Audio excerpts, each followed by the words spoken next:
what you want, when you want it, where you want it. This is The Mesh. This episode of the Caregiver Community is sponsored by Pace at Home. During this uncertain time, Pace at Home is enrolling participants who wish to continue to remain at home. Partnering with families, Pace at Home provides caring medical support for all of our program's participants. Visit us on our website or give us a call at 828-468-3980 to talk with a representative that can discuss with you the Pace at Home all-inclusive medical approach. Pace at Home is the champion for seniors wishing to remain in their community. Welcome to the Caregiver Community. This is a place where we talk about the joys and the challenges of caring for our aging parents as well as caring for ourselves. I'm Frances Hall, founder and executive director of ACAP Community, the community of adult children of aging parents. There are now an estimated 15 million adult children in the United States and many more millions worldwide who in some way are caring for their aging parents. And there are many, many more millions throughout the world who are caring for another aging loved one. One thing we all have in common is that we want our loved ones to have the best care possible, but we also are concerned about our own life, now and as we age. In this podcast, Mary Mitchell, Family Caregiver Support Specialist with the Area Agency on Aging in Hickory, North Carolina, answers the plea that can sometimes surface as we care for an aging loved one. Help!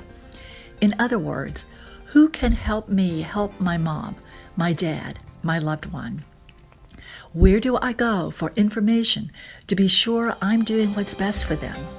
And is there anyone who understands how difficult this can be sometimes?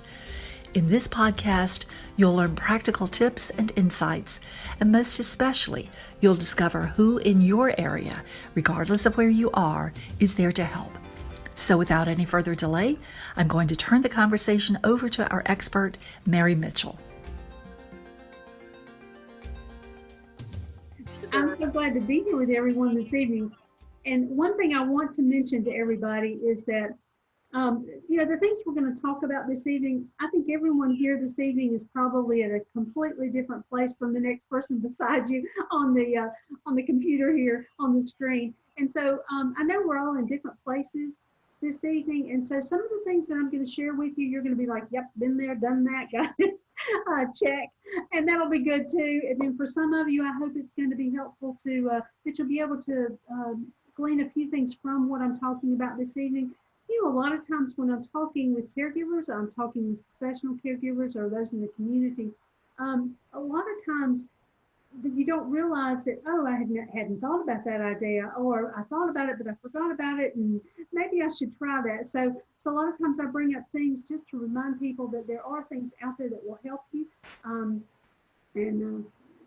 be open to those new things that may not be exactly what maybe you were thinking about at one time or another, or you may thought about it one time or another, but you've forgotten about it. So I'm just wanted to open up a little bit about our Family Caregiver Support Program. It's a federally and state-funded program, which is nationwide. And so when we were talking about speaking this evening, Vince mentioned we may have a few people from different parts of the country to join in tonight. I thought, well, that's perfect because they can hear my Southern accent that people often stop and go, where are you from?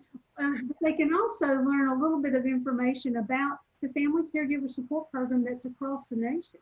And the nice thing is that, and I'll probably repeat myself on this, is that once you learn about the Family Caregiver Support Program, if you do not know where yours is, where your Family Caregiver Support Program Specialist is, I can help you with that. In North Carolina, I can help you find that in California or Pennsylvania, so or whatever state you're joining us from. So just keep that in mind as we're talking tonight.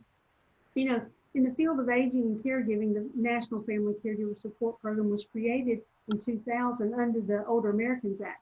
And, it became a game changer for caregivers. And you wonder why? Well, because with this federal program that provided this funding, it's made it possible now for every state in the United States to address these family-related matters that were historically, pushed under the rug. They weren't talked about. Maybe didn't realize that caregivers needed help.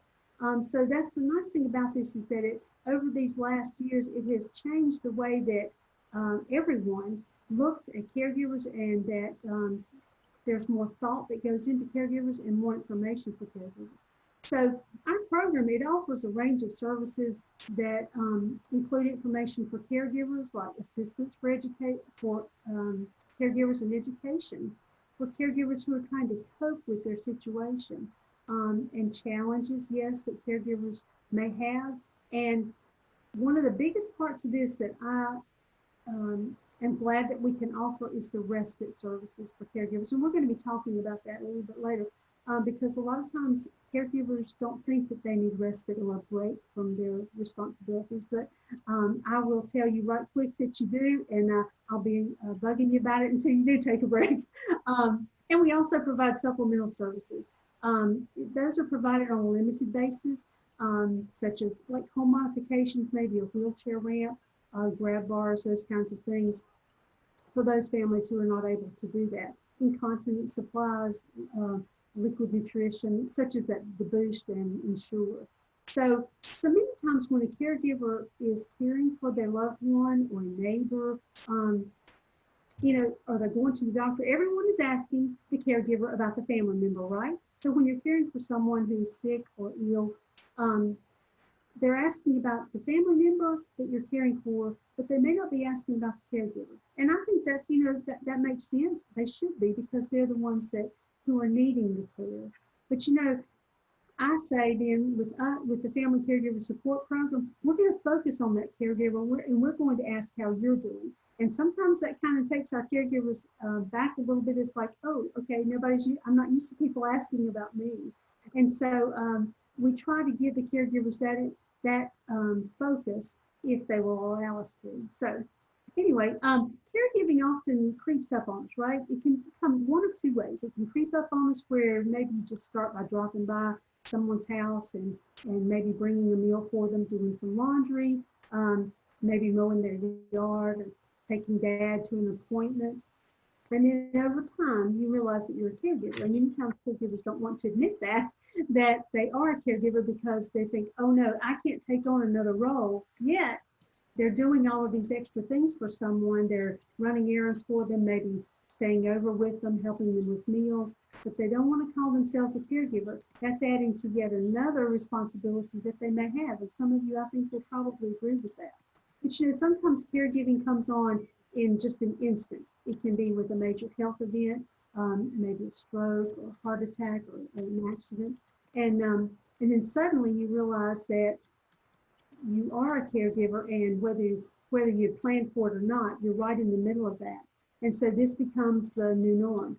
I think a lot of us have talked about the new norm with the pandemic that's out there now that has started. And so I think we all understand what that is. And sometimes with that new norm, that's the way things, the path that we follow. And sometimes that changes again, and we have to go on another path. And sometimes this caregiving can be overwhelming and stressful for the caregiver.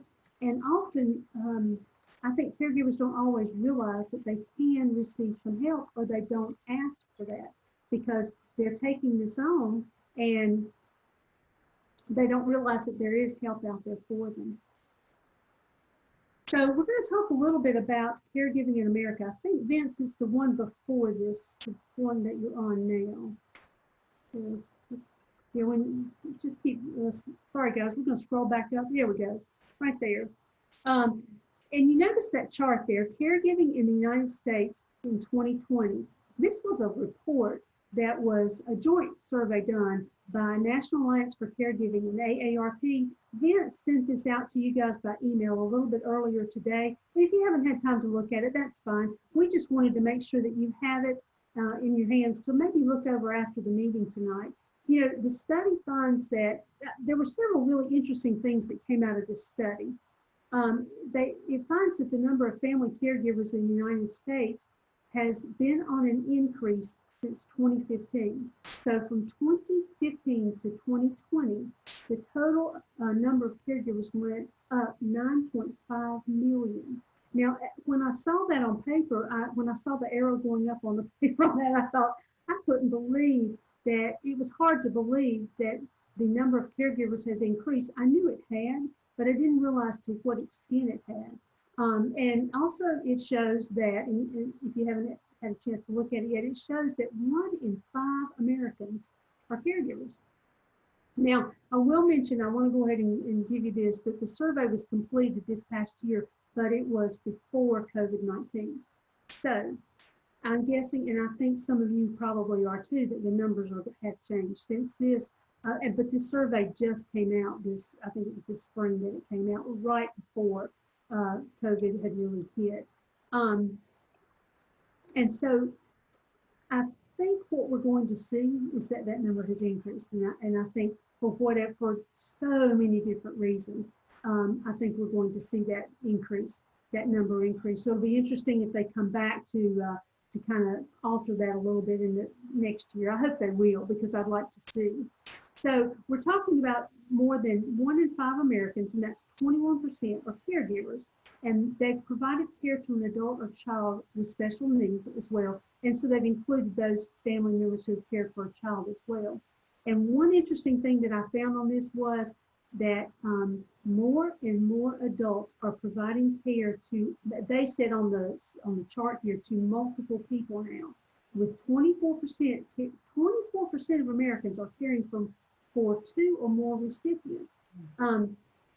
And one thing that I've noticed when I read that, I'm glad that they put that on there, because I thought about it, and that's something that has happened that I have noticed a change in. I'm receiving, I can't tell you how many more calls I'm getting now from caregivers in our community. I cover a 4-county area. My counterpart is here, Teresa is here, who covers another part of North Carolina. So I'm glad to have Teresa with us, and she can probably confirm this, that we're receiving more and more calls now from those who are caring for more than one person. I have to tell you about a caregiver that I've worked with in our community.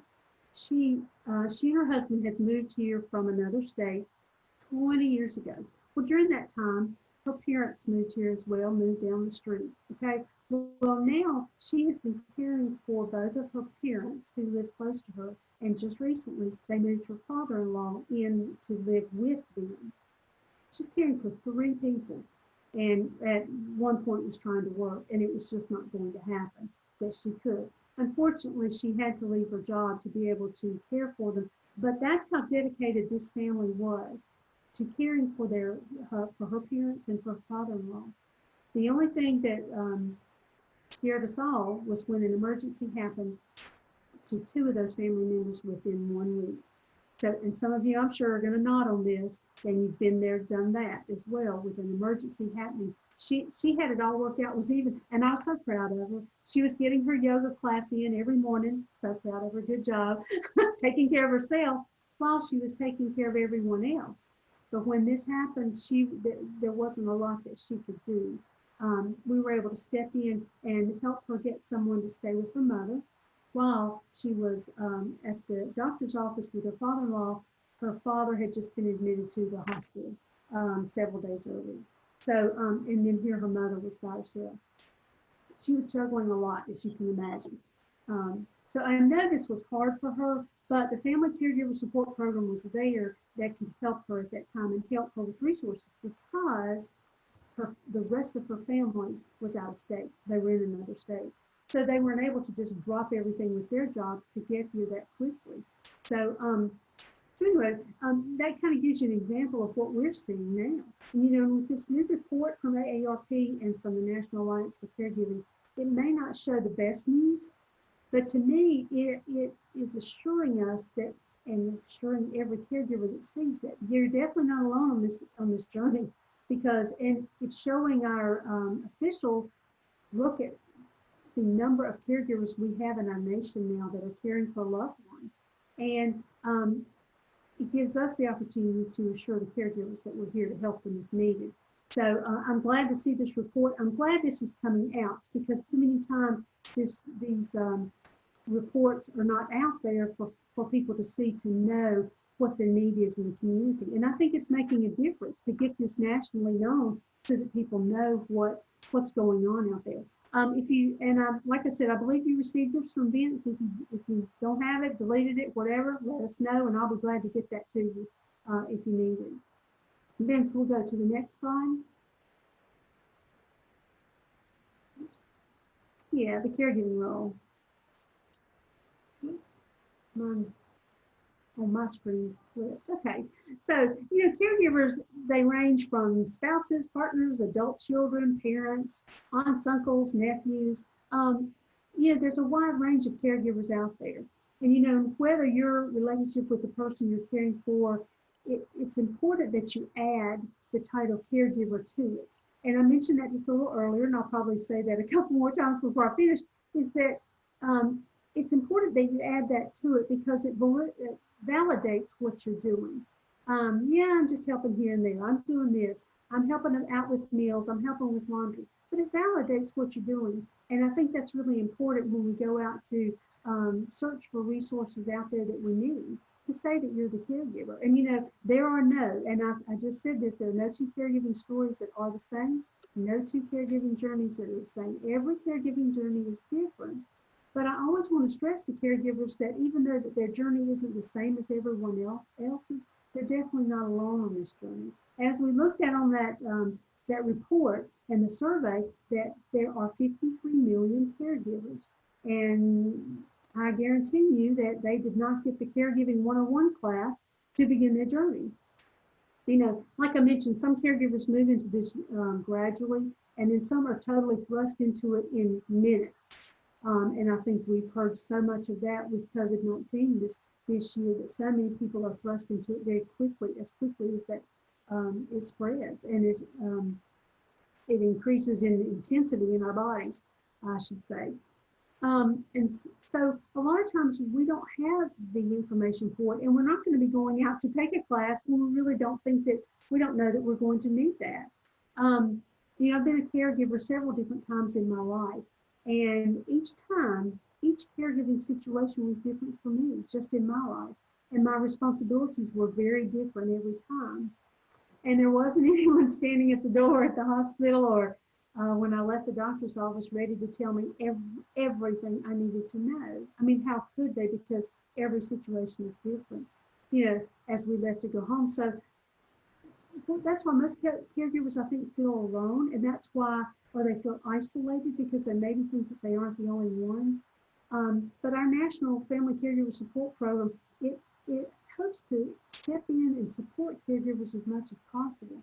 During this time, when everything first happened and we were all socially isolated at first, I started calling some of our caregivers that had been in our support groups. And, I have to say, I was expecting to hear some really down, dreary caregivers. And what I heard from caregivers was, I should have known this, y'all. I should have known this. What I heard from them was, we're doing okay. We're home together. We're going to do this, and we're going to get through this one way or another. I heard more positive talk from caregivers than I dreamed would happen. I just knew that it was going to be, they felt more isolated, which they do, caregivers do. And some of you that are caregivers on this meeting probably do feel that way, and some of you are probably nodding at that. But it was like, let's shore it up and we're going to do this. So I was really proud of our caregivers for saying that and for feeling that way, that I know this is hard on all of us, but we're going to get through this.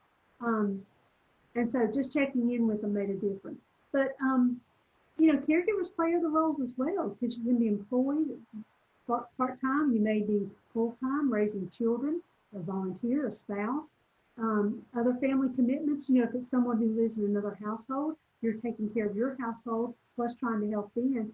And so adding caregiving to this can lead to frustration and exhaustion many times. And you might have to navigate different services, call your doctors about different things, and advocate for your loved one and taking care of their daily needs while you try to do all the other things in your life that were part of your everyday life, your norm, I guess you could say. And so, like I said, caregivers are rarely trained for this, But what I find is that most caregivers are saying, let me step up and do this, and I can do this. And I encourage families to do that. Vince, we'll go to the next slide.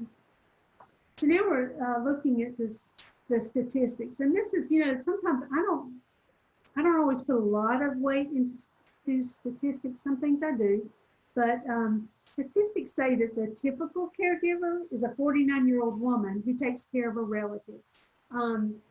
But I think caregivers on the whole are becoming more and more diverse. And men, as you see on here, it says 39% of caregivers are male. And men are often stereotyped as failing to take on caregiving responsibilities. And there you see that the statistics show that 39% of family caregivers are men. And this was interesting to me that they provided 23 hours a week of care.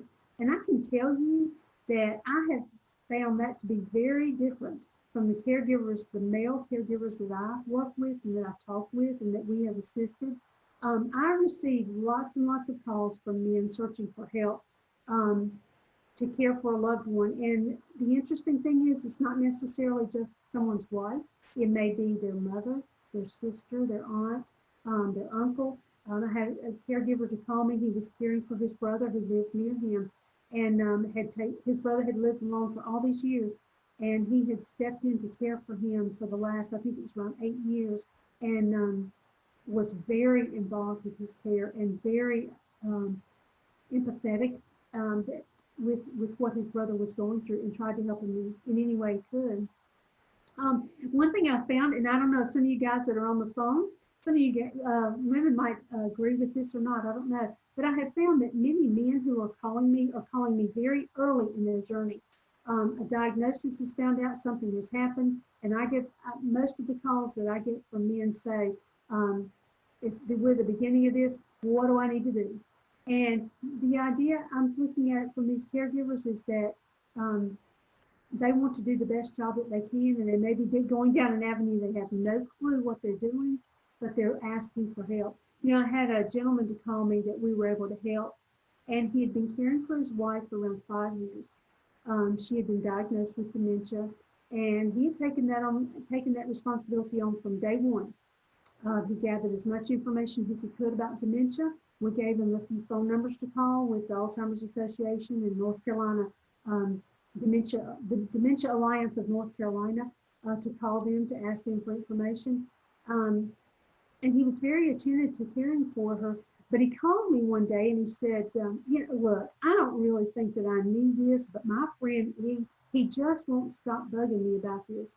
He told me if I called you that I could get a break and that I could go play a round of golf. He said, I used to go with my wife, but we haven't gone in 5 years to play golf, and I really don't want to take her with me out on the golf course because he said she'll get confused, and I just don't think that's right for her. He said, I just don't think I should do this.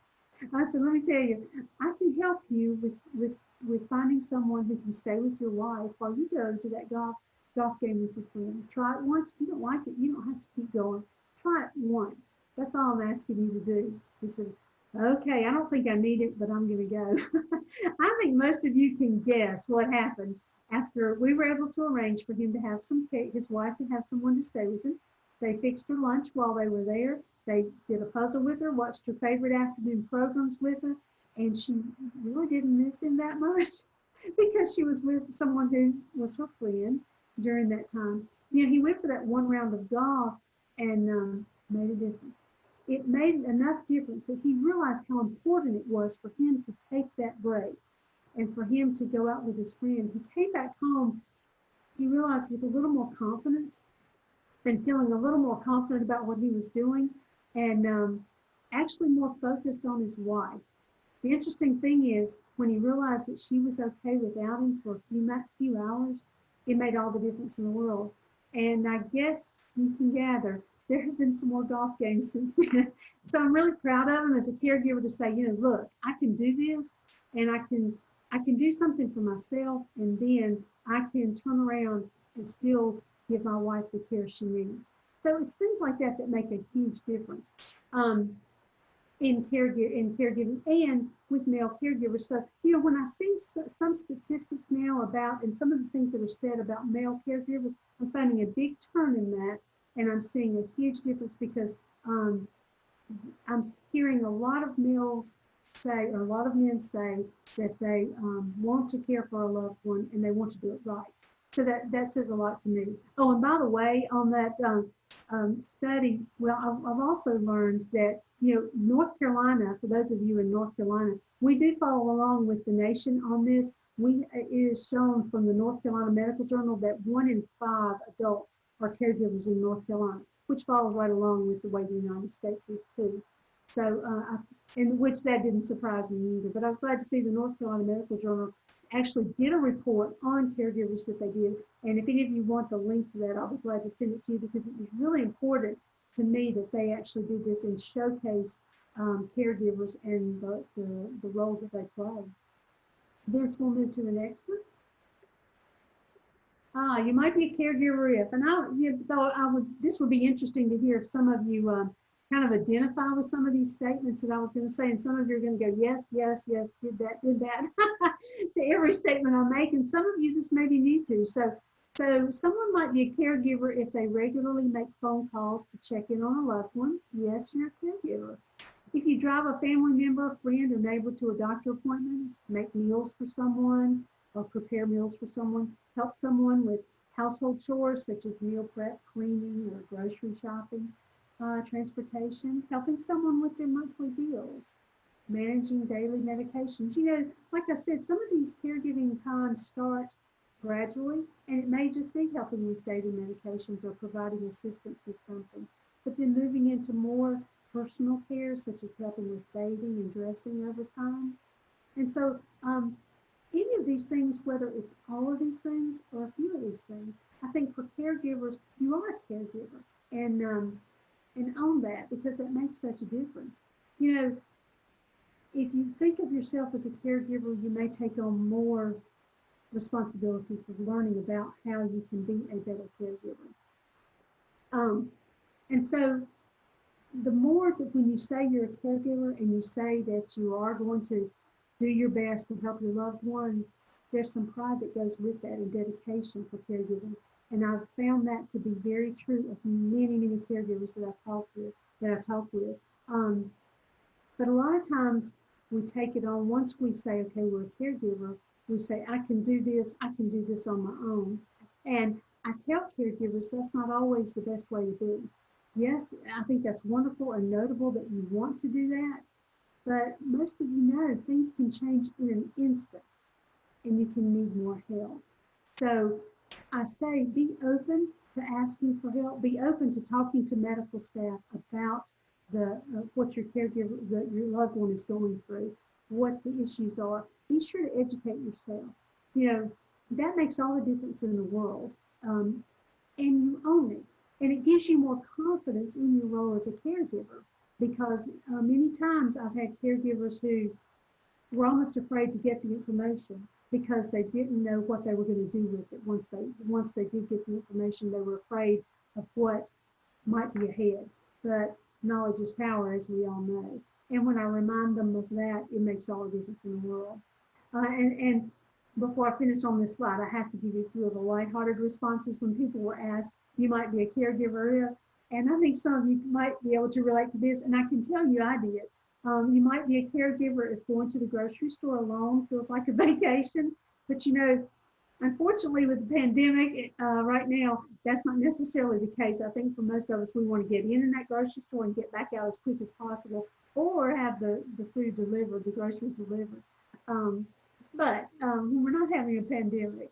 But you might be a caregiver if you never sort your loved one's socks because they seem to like to wear them mismatched. I love that one, because accept it. And if they don't want to wear the same socks that match, they don't have to, because it's not the end of the world. You might be a caregiver if you remember to refill your loved one's prescriptions, but you forget about your own. I've been there, done that. You might be a caregiver if you can name off medications, what they are for, and their side effects faster than the nurse can. So I hope that brings a little bit of a smile to your face when you think about some of those, because looking at the lighter side of caregiving, which is a whole nother talk of mine, makes a world of difference. And so looking at the lighter side of things can help.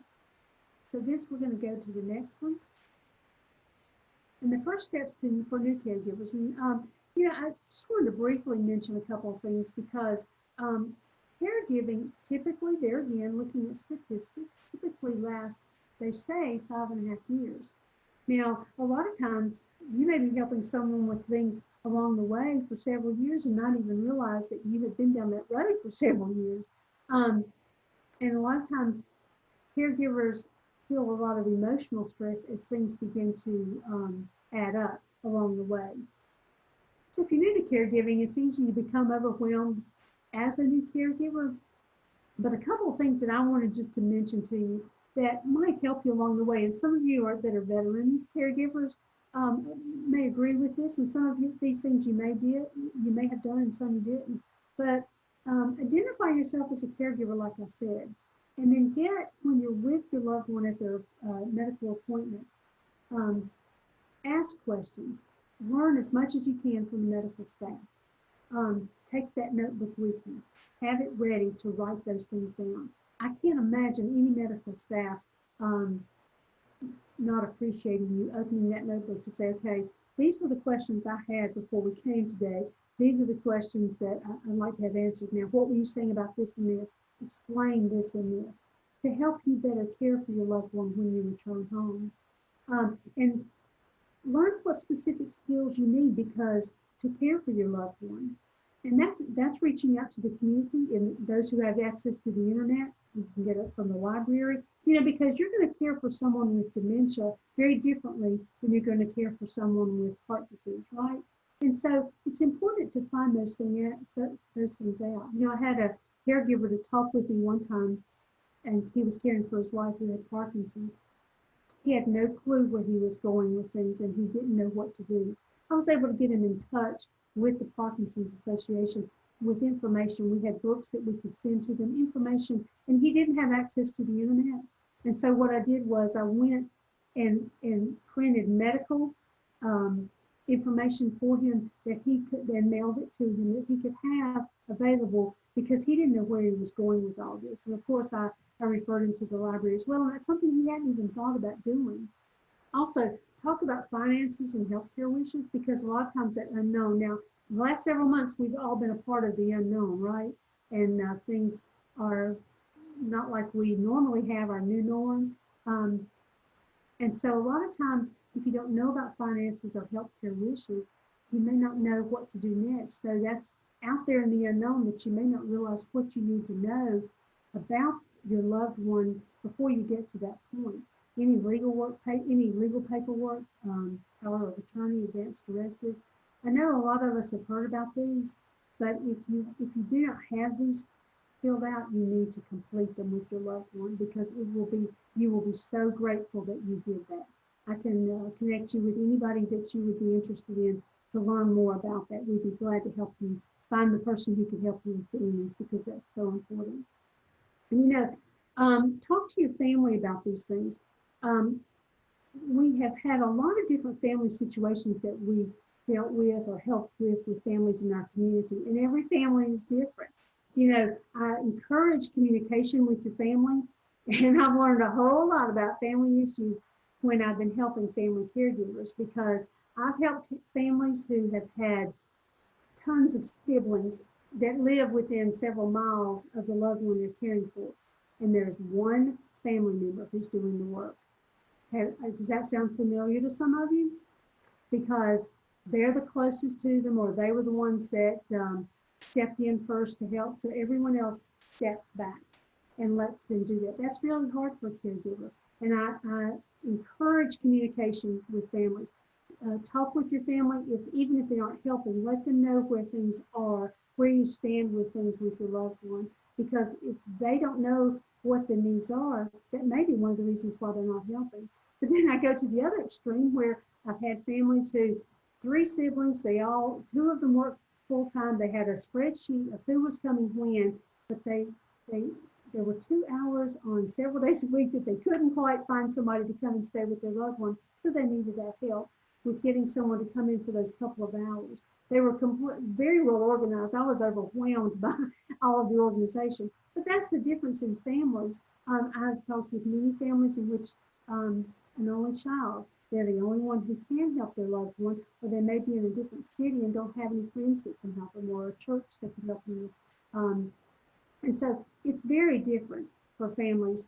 And a lot of times, if you do have friends or family, even communicating with your friends the needs that you have, it makes all the difference in the world, because believe it or not, you may have some friends that want to help you that haven't stepped in. And the main reason they haven't is because they didn't know what they needed. They didn't know what was needed by your family or by your loved ones. So how could they help if they didn't know? And so I think there are many of us, and I am at the very top of the list on this. It's like, okay, we'll deal with this. I know we can. I don't need to share this with everybody. But then what I've learned is if I go ahead and share it with my friends and family, especially my friends, they jump in and want to help immediately.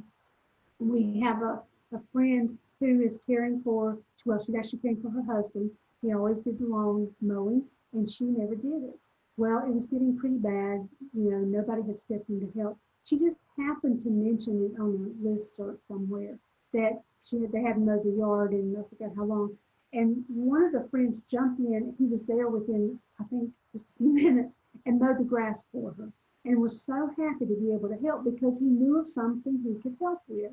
And that's what I tell caregivers. Excuse me, if you don't share this information, no one's going to know. And so it helps to get the help you need when you need it. So it makes a huge difference. So I say communication is huge. We do a class. Many of us in family caregiver specialists across North Carolina do this, and it is available in other states as well. It's called Powerful Tools for Caregivers. It's a 6-week class that we provide, and Teresa, I believe, is offering it virtually, or getting ready to offer it virtually. It's a 6-week class for caregivers. We meet once a week, and we talk about different things that caregivers, tools that caregivers need for their caregiver journey. And communication is, we do one whole session on communication. And we talk about family meetings and how important family meetings are. That was one thing that I had a tough time with, family meetings. I didn't see the importance of it until we were caring for my mother, and we needed the family to jump in and help. So I said, okay, I'm going to do this. Had a family meeting, and it made all the difference in the world, because some of the family members who were out of town did not realize that there were certain needs that were not being met or couldn't be met by just myself. So it makes a big difference to do that. The Powerful Tools for Caregivers, look it up online. Like I said, with COVID-19 now, they're actually doing this virtually, and it's available to those who are trained to be leaders of that across the United States, and it's an excellent class for you to take. And usually, if there is a charge, it's a minimal charge for the class. Okay, Vince, we're going to move to the next one. With the email that Vince sent you guys out earlier today, he sent this chart that's here on the slide. It's the AARP preparedness for caregivers during COVID-19. And it's a very simple chart. And if you haven't read it, like I said, it's something you can have for later. So don't worry if you haven't looked at it, it's fine. It's some very simple things that you might be interested in to look at, because a lot of times in the unknown, let me back up and to say that the coronavirus outbreak, it has been a challenging time for all of us. I think we all agree. And I think it's an understatement to say that it's been a challenging time. But I think it's especially been so for caregivers. Caregiving alone, can trigger a host of difficult emotions that we may not have experienced before, and that we may not know how to deal with. And so adding in the social distancing and the recent, as I've said, the new norm with the coronavirus, it adds new layers of things for all of our lives, not just for those of us who are caregiving. So connecting to others as a caregiver is really important, whether it's with the medical staff or connecting with other caregivers. But one thing that the emotional side of this is that what we have found with caregivers is that there's the unknown of what ifs. All of these what ifs could happen because the COVID-19 is here. And all of us are dealing with what ifs, right? In one way or another, we're dealing with what if this, what if this happens, what if something happens to me as a caregiver? What if I have to go to the hospital? And so this preparedness for caregivers kind of shines some light on that for the caregiver. And if you like lists, which I do, this sheet kind of gives you a list of things to be thinking about. And for some of you, it may not help you at all, but for some of you, it may spark an idea that, I really hadn't thought about doing it this way. By pulling a team together, that's one of the things that they talk about. Inventory of essential items and determine what you would need. Maybe go ahead and plan ahead for extra food or medications and things that your loved one may need in the future, and maybe plan for those. See about ordering, see if you can get extra medication so that you can have plenty out there, the 90 days or whatever, so that you know that your loved one has a prescription filled for a longer period of time, so that there's not a panic if something were to happen to you. And then I love number 4 is create a plan to stay connected, because we talked about the isolation and what a huge issue that is, that it's so important to stay connected to others. And, just a virtual support group is really important. If any of you have participated in a support group virtually, I applaud you for seeking those out. The nice thing now about a virtual support group is that you can connect with a support group in another city, another region, another state. By being a part of that, it makes a huge difference. Whereas before, if you didn't have a support group in your community, you may not have as much support as you needed. This way, you can go online and you can join another support group for specific issues maybe that you're dealing with. And one of the things that I like about this is that being in our rural areas that we are, not everyone has access to the internet. And so the nice thing about these virtual support groups is that a phone number usually comes with those as well. And so we have made sure that those in the rural areas of our community have had the 800 number or the 866 number, whatever it is, to call into that support group. And we've had several to take advantage of that. And it made all the difference in the world. Now, sometimes I think we're hesitant to join a support group because we think, I'm not talking about this, I'm just not going to. Well, I've had caregivers to come to a support group that made it very clear to me before they started. Now look, I do not talk. I'm not going to talk about this situation. I just want to be with others and know that there are others like me going through this.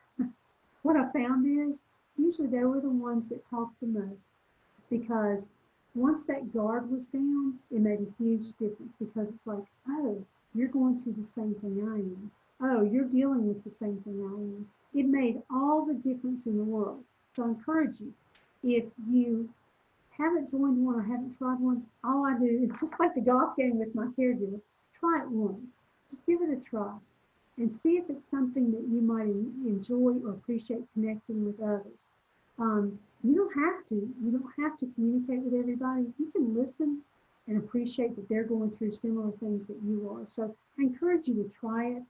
And like I said, if you know someone who is a caregiver that may not have access to the internet, there are 800 numbers to call. I can provide you with information about support groups that I know about, virtual support groups that are out there now that are helping individuals, and help get you connected with someone. And I'm sure that there are some in your community as well, so seek them out. But anyway, I think this preparedness for caregivers during COVID-19 is just a great resource to remind us again of a couple of things that maybe if we do some of these things and look ahead and plan, we may not have as much stress on us in our lives if we think ahead a little bit. Okay, then I'll move to the next one. I don't want to take too much more of our time. I don't want to go over my time here. So, keys to caring for yourself. There are lots of things that caregivers go through when they're caring for a loved one, and I think many of us are familiar with them. One of the biggest ones, it could be sleep disorders, anxiety, absenteeism from work, and loss of friendships. That was one of the things that has hit me more than anything from some caregivers is loss of friendships. I had a caregiver who called, and she was caring for her husband who had dementia, And she wanted some information about dementia, and we have a program in North Carolina called Project Care.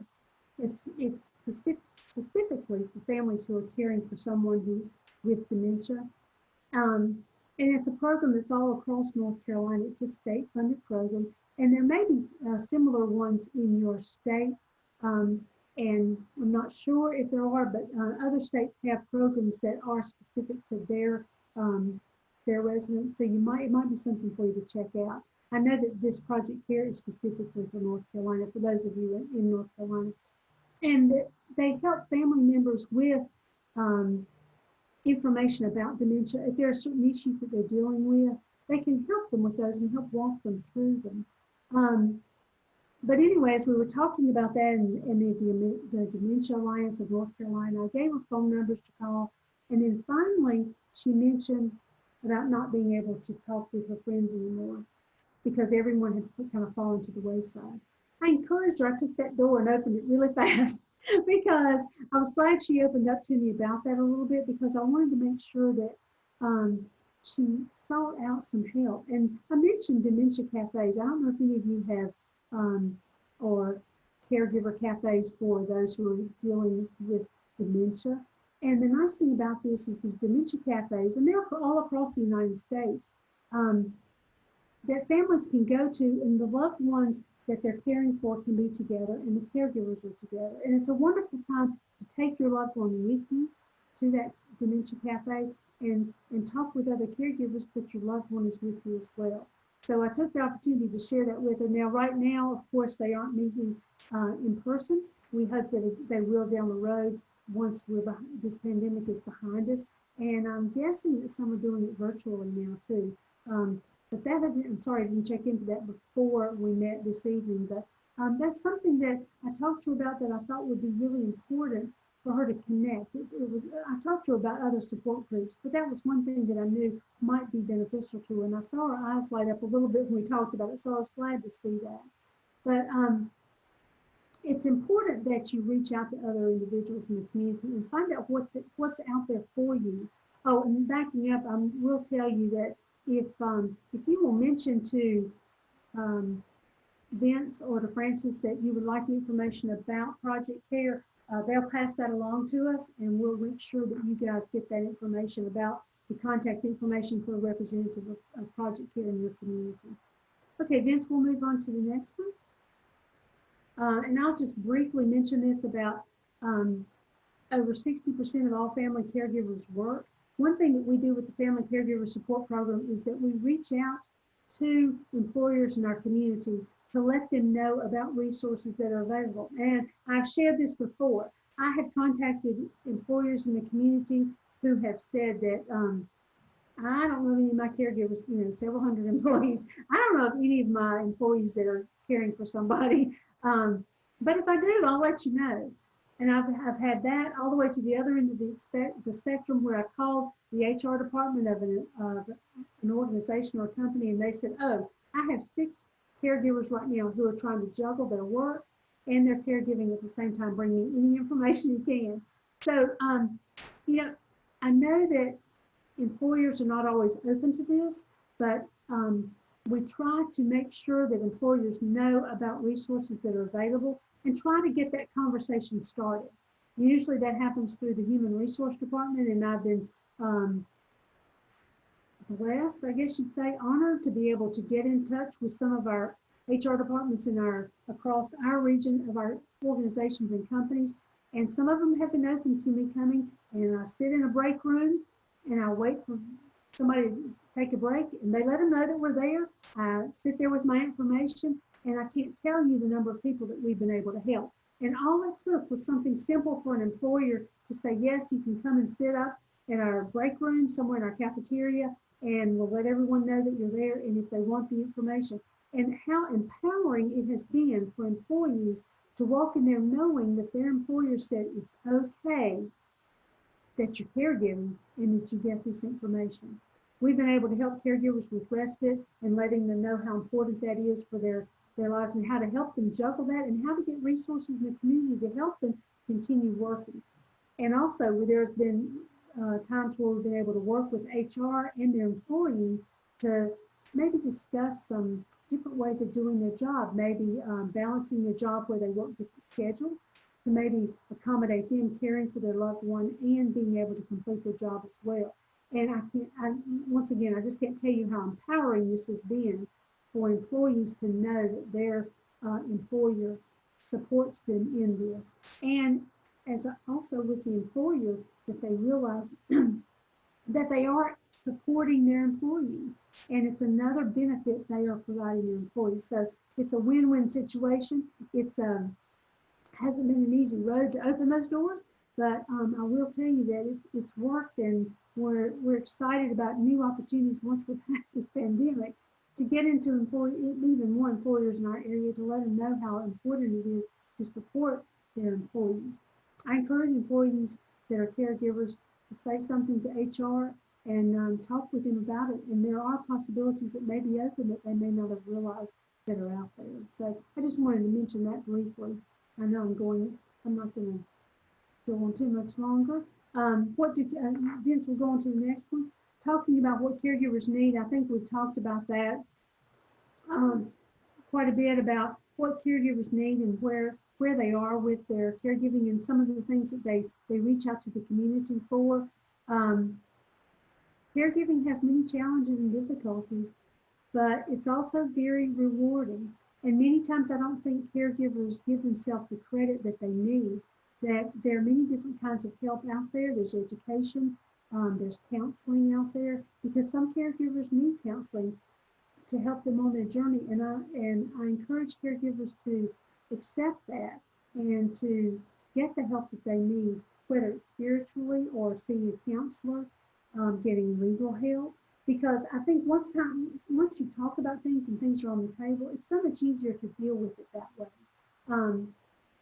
And I think once caregivers accept that and accept that they're human, many caregivers, especially starting out, think I can do all of this and I can do it by myself, or my husband and I can do this.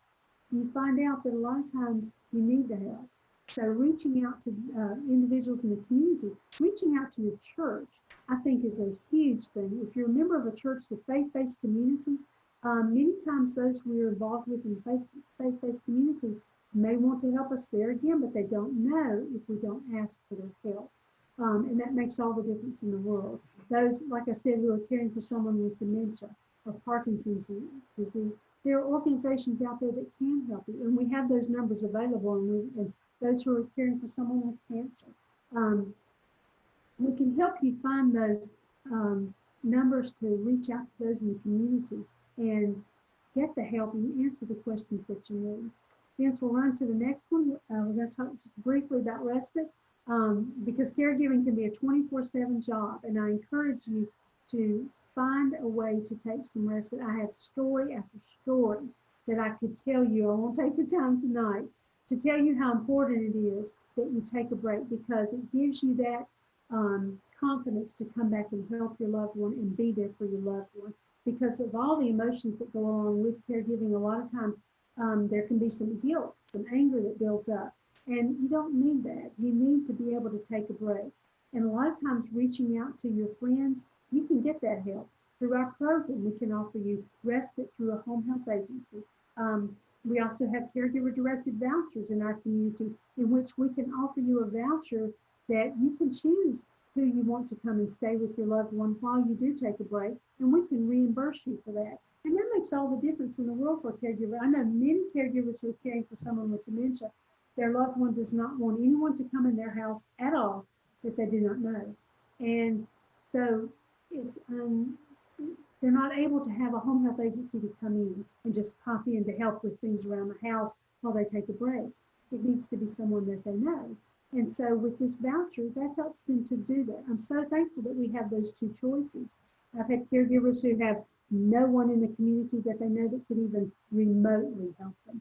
And so by having a home health agency that can come in for them makes all the difference in the world. You know, I've had some caregivers that said, please, I just want somebody to come in the house and stay with my loved one while I go take a walk. And that right there can make all the difference in the world. Adult daycare, that's an important some of the adult daycares are opening back up. I've had some caregivers, and one in particular, her husband said, absolutely not. I will not. I refuse to go to adult daycare. But when they found a job for him at the adult daycare that he could do while he was there, helping some others with things, everything turned around. They asked him to go one time just to visit. And they took him to the daycare, the adult daycare. And he said, I'm going to do this one time, but that's it. It's not going to happen again. But what he found out was there were things that he could help others with that they couldn't help themselves with, and it made all the difference in the world. When he left that day, he said, well, okay, I may go once a week. But it made all the difference just to try it. And it made a difference for his wife, because that gave her a day each week that she could focus on herself and care for herself. And it made all the difference in the world the rest of the week when she was caring for him. So I encourage you, if you know someone who's a caregiver and you currently aren't a caregiver, reach out to them. If they haven't told you what they need, ask them if there's something you can help with, just for a few minutes. I had a caregiver who was caring for his wife, and some friends of theirs that they had been playing bridge with for years. But she could no longer play bridge, but what they could do is that while he took a break himself, the women in the group took her out to lunch. And it made all the difference in the world for him that she was with her friends because they were familiar, she knew them, and she was comfortable with them. And so that was something that gave him a break. So I encourage you to help someone, or if you are a caregiver, to take that break, because it makes all the difference in the world. And I'll finish up just by saying on this last one there is that taking care of you is so important, and it has so many rewards. You can honor the needs of your loved one, but also commit to taking care of yourself. It's the only way you're going to be able to sustain yourself on your caregiver journey, and to give you the patience that you need on the caregiver journey. There are other resources that I wanted to mention to you that I have available and can send out to you. And this is contact information for, and I'll just mention the organizations because I know we need to finish up. The Alzheimer's Association, the Dementia Alliance of North Carolina. AARP has a wonderful family caregiving program that they offer. I have their 800 number and their website that I can send to everyone. Caregiver Action Network. I'm sorry I didn't get to these till the end. Elder Care Locator is an 800 number you can call. They can answer all kinds of questions specifically for your area. I get a lot of referrals from Elder Care Locator of family members who have called in for information. The National Alliance for Caregiving has wonderful caregiver information on their website. And there is a Memory Cafe directory. So I can see, or the Dementia Cafe directory with over 700 memory cafes across the United States, and I'll be glad to send that out. Patty just put the information out there on the AARP. Thank you, Patty, for that, for sending that out. So I hope this has been helpful. I tried not to go on for too long, but just want to give you kind of general idea about some things that are out there in the community and how important some things are, asking questions are for caregivers to help you on that journey. So I hope this has been helpful for you guys. But I'll be glad to follow up with those phone numbers and send them on to Vince that he can send out to you guys if you would like them.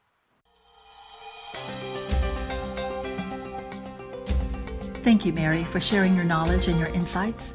And thank you, listeners, for joining us. We also want to acknowledge appreciation to Pace at Home in Hickory, North Carolina, for sponsoring this podcast. Hopefully you, our listeners, now are more aware of how to find resources in your area that can provide the support you need so you may be a more effective caregiver and advocate for your aging loved ones. This program is part of the MESH network of online shows and podcasts. You may learn more about the MESH and other programs they offer for free at www.themesh.tv. On that site, by clicking on the Contact Us button, you may send us a question about this podcast or even suggestions for future topics. There are 2 other places you may find ACAP podcasts.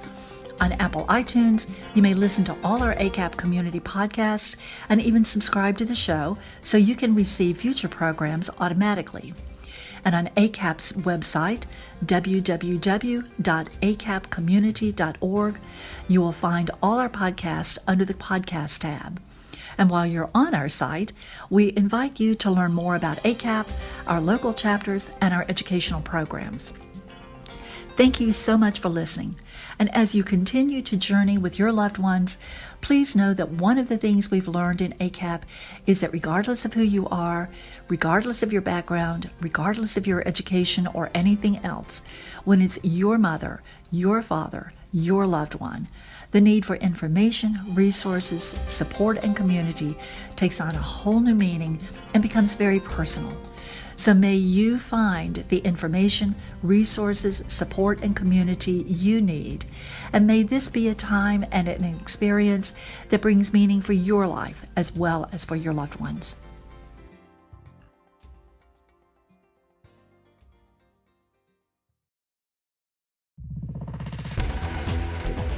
You've been listening to The Mesh, an online media network of shows and programs ranging from business to arts, sports to entertainment, music to community. All programs are available on the website as well as through iTunes and YouTube. Check us out online at themesh.tv. Discover other network shows and give us feedback on what you just heard.